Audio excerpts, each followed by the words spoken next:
know they're probably vibrating at a frequency that's just kind of low, not where they want to be. They're reacting. I think you said before, we have 60, 70,000 thoughts a day, 90% of them the same as the day before. They don't know how to break out. They're probably going to tune in for the pineal meditation. They might hit one of your events in the future, but what if they want to just try to take some action now? What do you tell people if a way maybe they can even peek through to the other side and say, wow, maybe this stuff is closer than I think it is, and that I can implement it today? What do you tell people to do? Look, this is really not hard. I mean, everybody that's listening or participating in this little live broadcast has done something great in their life. Everybody's done it. And when you make up your mind to be defined by a vision of the future instead of the memories of the past, all you have to do is make a decision just with a level of intensity that has such a strong amplitude of energy that in that moment your body begins to respond to your mind. In other words, the choice that you make becomes a decision that you never forget. It becomes an experience. And the stronger you have that emotion, the more you are going to pay attention to what you're focusing on in your mind. And now you're beginning to remember your future. Long-term memories are created by strong, highly charged emotional events. The stronger the emotional charge you feel from some event, the more you pay attention to the cause, and the brain takes a snapshot, and that's called a memory. So then, how do you change the memory of the past? You got to start remembering your future, and you got to come out of your resting state, and that moment has to define you. So everybody's done this, and you just got to have a clear intent on what you want. And so learn, study, get something in your brain that's going to stimulate you about what's possible.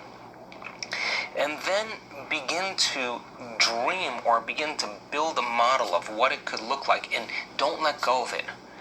And begin to experience the emotions of how you feel when it happens. And teach your body emotionally what that future is going to feel like. So it only requires two things: a clear intention, that's a function of a coherent, organized brain, and an elevated emotion, which is a function of your heart and your body. And when you combine those two, you're going to change your energy. And when you change your energy, you're going to change your life. But that's the start. Because it's so easy to forget your vision. It's easier to forget it than remember it. Right? It's easier to believe in your past than to believe in your future. It's easier to romance your past than to romance your future, or fall in love with your past than it is your future. But people who start falling in love with their future more than their past falls away.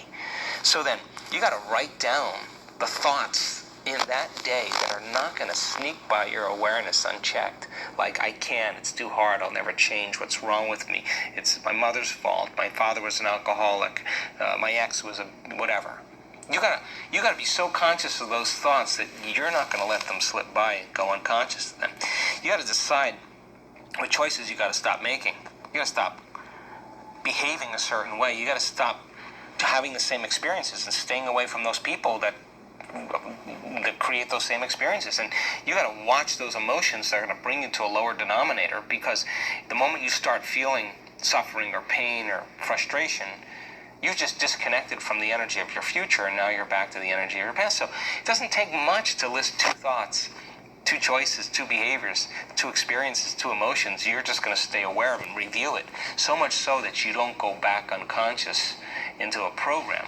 And then you start thinking about the thoughts you do want to fire and wire in your brain. You start thinking about the behaviors or choices you're going to make in one day.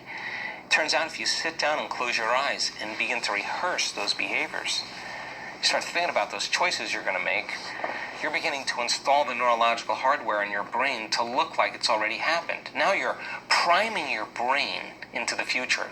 Your brain is typically a record of the past, but now it's a map to the future. And if you keep doing it over and over again, firing and wiring, that hardware is going to become a software program. And who knows, you just may start thinking like a happy person. You might start acting like an abundant person, because there's no magic there.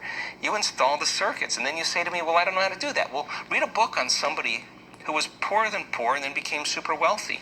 And read his story or her story, and you're going to see it's not glamorous. And they failed miserably many times. And you're going to say, I'm going to take that quality with me, because if that person can do it, I can do it. So the more you learn, the more you make new connections in your brain, the more you have the raw materials to dream a bigger dream. And then you would say to me, well, I'm not going to feel grateful until it happens. And I'm going to tell you, well, then you're waiting for something outside of you to change how you feel inside of you. You're living by the Newtonian law.